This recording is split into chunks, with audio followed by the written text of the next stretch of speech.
সড়ক দুর্ঘটনায় আহত প্রবাসী বাংলাদেশি জসিমউদ্দিনকে 2.5 কোটি টাকা ক্ষতিপূরণ দিল ওমান সরকার। দ্বিতীয় দফায় দূতাবাসের মাধ্যমে দেশটির সরকার বরাবর মামলা করার পর অবশেষে এই ক্ষতিপূরণ পেল তার পরিবার। ভুক্তভোগীর পরিবারের কাছে চেক হস্তান্তর করেন বাংলাদেশের রাষ্ট্রদূত খন্দকার মিসবাউল আজিম। এই ঘটনার পরিপ্রেক্ষিতে প্রবাসে যে কোনো দুর্ঘটনায় হতাহতদের সরাসরি দূতাবাসে যোগাযোগ করার অনুরোধ করেন ওমানে নিযুক্ত দূতাবাসের শ্রম কাউন্সিলর রফিউল ইসলাম। পরে ওমানের প্রবাসী সাংবাদিকদের সাথে মতবিনিময় সভা করেন রাষ্ট্রদূত।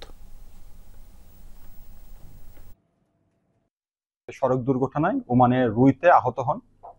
পরবর্তীতে এখানে অনেকদিন চিকিৎসাধীন ছিলেন এবং পরবর্তী সুস্থ হওয়ার পর উনি বাংলাদেশে প্রত্যাবর্তন করেন।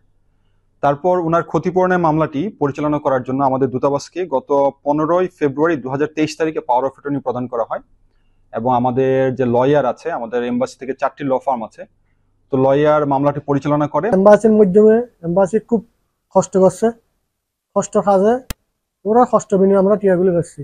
বর্তমানে 81,000 বাংলাদেশ 2.5 কোটি টিয়া।